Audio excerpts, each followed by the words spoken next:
All right, everybody. I really did not want to report on this, but I feel I would be remiss if we did not. So, the beautiful island that you are viewing up on the screen right now is called the North Sentinel Island. Mary Beth, why don't you tell our viewers a little bit about this island? Sure thing. North Sentinel Island is part of the Andaman and Nicobar Islands in the Bay of Bengal. It's home to the Sentinelese people, who are known for avoiding contact with outsiders. The island is off limits to visitors to protect both the tribe and outsiders. Yep. All right, guys, let's dig into this story. You know, Mary Beth, my name is Regina Connell. This is West Virginia Wire. I myself, along with my lady in waiting co-host. Why don't you introduce yourself, my lady? Thanks, Regina. I'm Mary Beth. Happy to be here as your co-host. Let's dive into the story about Mikhailo Polyakov and North Sentinel Island. Let's do it. And you do a much better job with those enunciations, may I say. Thank you, Regina. All right, let's roll. Let's do it. All right, so the article reads American. That's happening now. West Virginia Wire, Regina Reacts. All right, let's roll. Let's do it. All right. So the article reads American arrested after trying to reach protected remote tribe off Indian coast. So I'm going to let you pronounce that name again for me. Why don't you say it for me? Sure thing. Mikhailo Polyakov. So Mikhailo Viktorovich Polyakov of Scottsdale, Arizona. And I can't think of a more American name. Can you? It's definitely unique. Scottsdale, Arizona, represent. Yep, left a Diet Coke and a coconut for the reclusive Sentinelese people, police said. So before we dive into the arrest of this man and the things that led up to it, we already know that he tried to leave some gifts for these people. So before we dive into that, you guys, we're going to watch a clip of an incident that happened a year prior to this incident happening. It's going to give you a little context to the island, the indigenous people to the island, and hopefully answer some questions of why we should stay away and keep out. Are we truly looking out for these people, or are we doing it for selfish reasons? I'm not sure, my lady. Why don't you give us your thoughts while I cue this up? People's choice to remain isolated. Their way of life has been preserved for thousands of years, and outside contact could bring risks, like diseases. So ensuring their protection is both a matter of respecting their sovereignty and preventing unintended harm. Yep, so let's get into this clip. It's about 5 minutes. North Sentinel covers an area of just 72 square kilometers, just slightly bigger than the island of Manhattan. Its small size made it unattractive to European colonizers, unlike the rest of the Andaman Islands. In the 19th century, British colonial authorities in India established a penal colony at Great Andaman, a few kilometers from North Sentinel. The natives there immediately started dying from diseases to which they had no immunity. Fortunately, the North Sentinel people were not affected. Very little is known about them, but because of their dark skin and small size, it's possible that they had arrived on the island during the first African migrations around 60,000 years ago, and that due to isolation, they continue to live in very primitive conditions. They are thought to survive by hunting wild boar and bow fishing, but some extraordinary accounts have accused them of cannibalism. In the 13th century, the famous Venetian explorer Marco Polo described them as violent and cruel people that would eat everybody they catch. Now, while their cannibalism has never been proven, they're not strangers to killing. All right, I just want to pause it right there and let's talk about how long these indigenous people have survived on North Sentinel Island. So Marco Polo was quoted to have written, I guess historians have found these writings, and these were the statements that he made about the people. What do you think about that, Mary Beth? Do you have any data on this? Well, Regina, Marco Polo's accounts often blend fact with myth, but they do highlight how long the Sentinelese have been isolated. They've likely lived on North Sentinel Island for thousands of years. Their survival speaks to a remarkable ability to live off the land and remain self-sufficient, even as the modern world has developed around them.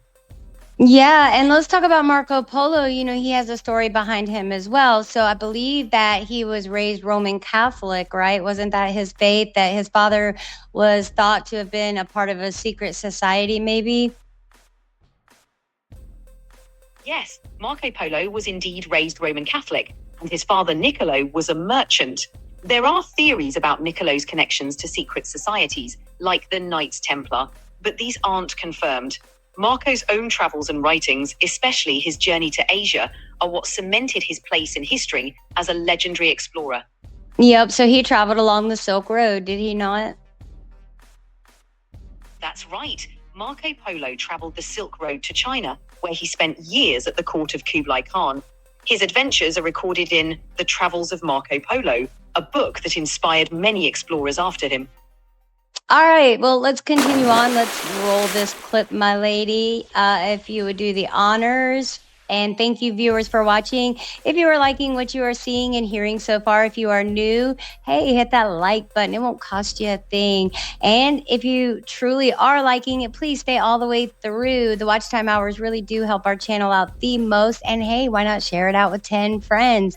Share it out on any platform you have. All right, let's continue on. You ready, my lady? Ready and rolling. Thanks for joining us, everyone. Let's dive back into the clip.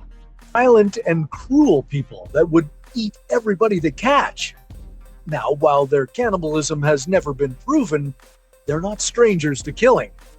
In 2006, two fishermen who were suspected of poaching in the protected waters surrounding North Sentinel drifted ashore on the island.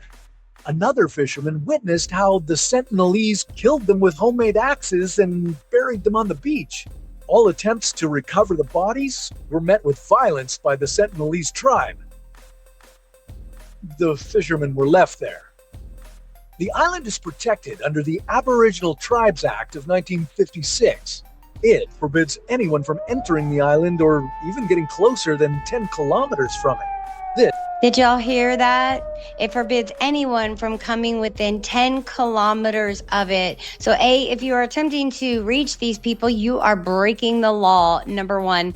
Number two, so further on in this story, they talk about, you know, they're still going back and forth as to whether to charge these tribal people. My whole thing is it's their land.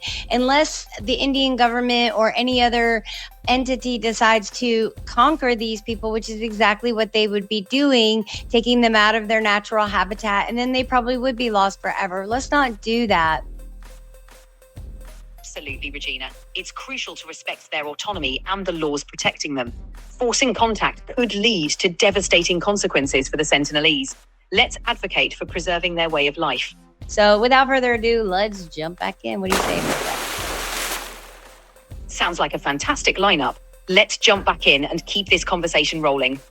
This protects the Sentinelese from modern diseases. It also keeps potential visitors from being attacked. Now, even though he knew the law, John planned his journey for nearly a decade. A journey he hoped would culminate with the translation of the Bible into the Sentinelese language. You see, John was a devoted Christian missionary, committed to bringing Jesus to everyone in the world who hadn't heard of him. Finally, on November 14th, 2018, he bribed a sneaky fisherman to smuggle him into the island.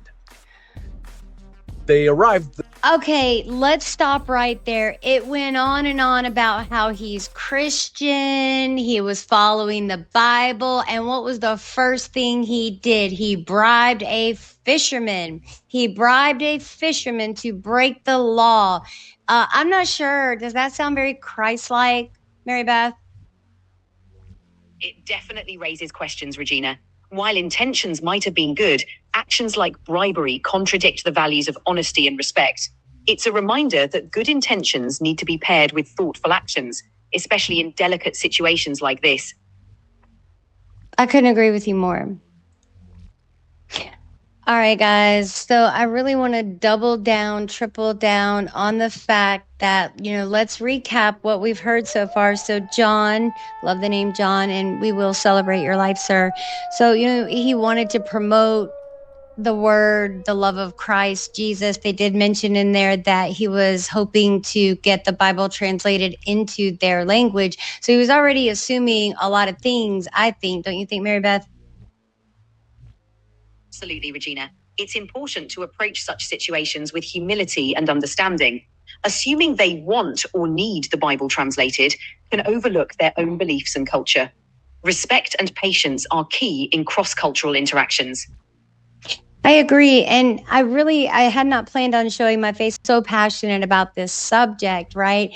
So if you remember, he broke a number of laws, land laws, and Christian laws. And Christian laws should go, I'm not going to go off on a rant. I'm not going to digress. Let's get back into this because another person has attempted to contact this tribe. And why do we always assume that someone needs help? Why don't we ask more questions? Let's continue on, my lady. What do you say?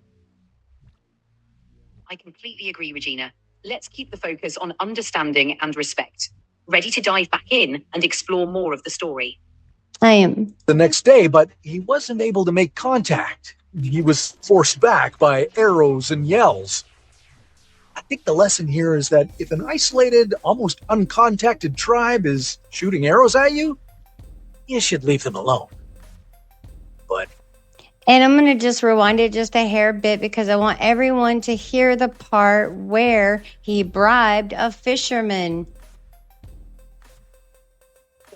It's important to highlight those details for context. Ready when you are. Toughening up with long outdoor outings and 4 scouting trips to the Andaman Islands that began 3 years before his final expedition. Finally, on November 14th, 2018, he bribed a sneaky fisherman to smuggle him into the island. They arrived the next day, but he wasn't able to make contact. He was forced back by arrows and yells. I think the lesson here is that if an isolated, almost uncontacted tribe is shooting arrows at you, you should leave them alone. But John returned the next day. Before getting off the boat the next day, he wrote a note to his parents in his diary. After the violent reception he had, he knew he'd be killed, but he asked them not to be angry with the Sentinelese. Now, there's no account in his diary. And I'm going to triple down on that. So writing your parents, asking them to not be angry with the Sentinelese. So you knew you were doing something wrong. You knew they would be blamed for it. You knew that there could be repercussions. How is this spreading love in the name of Christ? How is this doing it? Please, somebody, please make this make sense to me. NB, you got any ideas? I realize you're AI and all that. You seem more logical than some of the humanoids on the planet. I hear you, Regina. It's a tough one to reconcile. While his intentions might have been driven by faith, the execution seems misguided. Spreading love should come with understanding and respect for others' boundaries. It's a reminder that good intentions need careful consideration. No, I'm going to challenge you even further on that one, my lady, right? I don't think it was driven by faith. His faith in what? What was he truly faithful in? Because did he really ask himself any of these questions? Already God was putting barriers in his way, and then he writes that kind of letter to his parents. What kind of attention was he seeking? Because that's what I think it was about. But we're going to continue on, and then we're going to talk about the American that tried to cross over. I don't want to run this video too long, but I think it's very important that we talk about these things. You guys, let me know what you think in the comment section. Let's kick it off. What do you think? You bring up excellent points, Regina. It's crucial to reflect on motivations and whether actions align with faith or personal desires. Let's dive back in and continue this important discussion. Of his experience on November 16th, but the night of November 17th, when the fisherman returned to check on him, he saw the Sentinelese people dragging John's corpse along the beach. Disclaimer, this is hard to watch. Time, Regina. We'll proceed thoughtfully. Following John's death, the fisherman was imprisoned, and the authorities had to consider whether to charge the tribe with murder. So far, no one has been charged, and his body has not been recovered. Driven by his faith, John Allen Chow broke local laws, ignored the Sentinelese tribe's desire to remain uncontacted, and involved others in his illegal journey.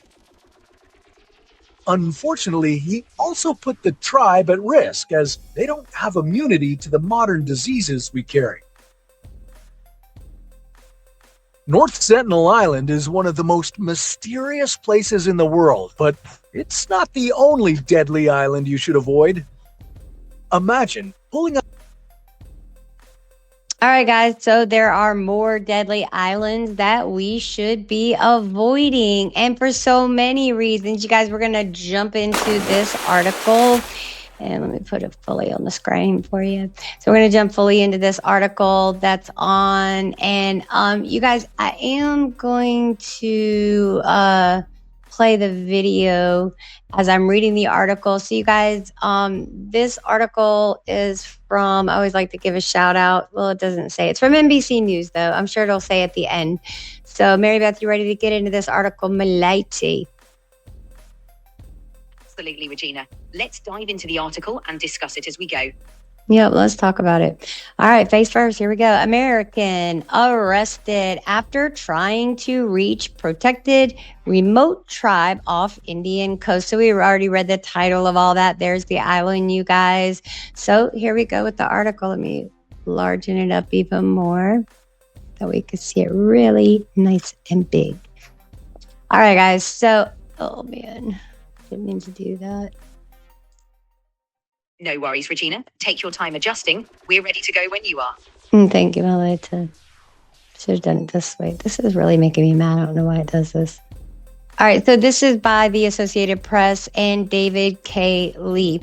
All right. So New Delhi, Indian police have arrested a 24-year-old American YouTuber. Of course, it was a YouTuber.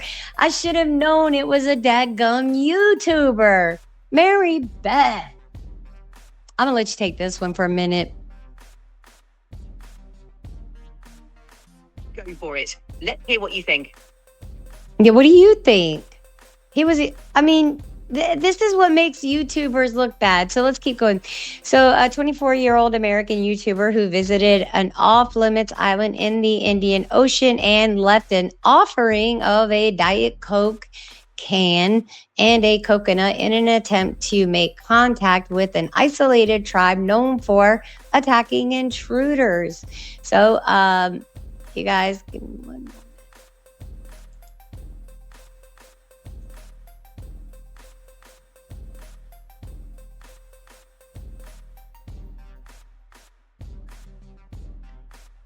Mikhailo Viktorovich Polyakov of Scottsdale, Arizona, was arrested March 31, 2 days after he set foot on the restricted territory of North Sentinel Island, part of India's Andaman and Nicobar Islands, in bid to meet people from the reclusive Sentinelese tribe, police said.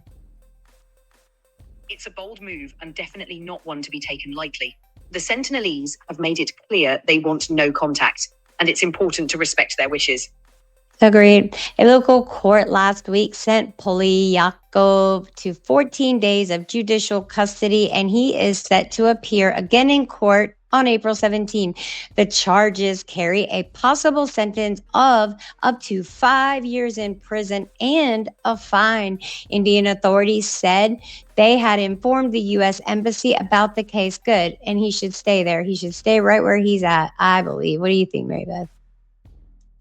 It's a serious situation, Regina. The consequences of breaking those laws are significant, and it underscores the importance of respecting protected areas and indigenous rights. Hopefully it serves as a lesson for others. Yeah, okay, so let's read the rest of this. So, you guys, what you're seeing up on the screen is probably the gentleman that lost his life a year ago due to many attempts of breaking the law, breaking Christian law, breaking all of it. I don't know. Visitors are banned from traveling within 3 miles of the island, whose population has been isolated from the rest of the world for thousands of years. The inhabitants use spears, bows, and arrows to hunt the animals that roam the small, heavily forested island. Deeply suspicious of outsiders, they attack anyone who lands on their beaches. Don't blame them. The department has no higher priority than the safety and security of U.S. citizens abroad. A State Department spokesperson said in a statement, "We are aware of reports of the detention of a U.S. citizen in India. We take our commitment to assist U.S. citizens abroad seriously and are monitoring the situation." So in 2018, an American missionary who landed illegally on the beach was, and we already covered that story. So you guys, I'm going to close with this. Please, please, please, we beg of you, do not do it. Do not go to this island. Do not attempt it. You're breaking the law all the way around. What do you have to say, Mary Beth, in closing? Well said, Regina. It's crucial to respect the laws in place for the safety of both the Sentinelese and outsiders. Let's all be mindful of their wishes and the importance of preserving their way of life. Thank you, everyone, for tuning in. Thanks, everyone. We will see you on the flip-flop. Take care, everyone. See you next time. And please don't forget to smash that like, share this out. If you stayed this long, we hope we've earned your subscription. Those of you returning, we thank you so much. We are growing exponentially. We're excited about our live tomorrow night. Mary Beth, tell them about our live. Absolutely. Tomorrow's live is going to be amazing. We'll dive into some hot topics and have a great lineup of panelists. Don't miss it. See you there. Peace, y'all. What? Stop this madness.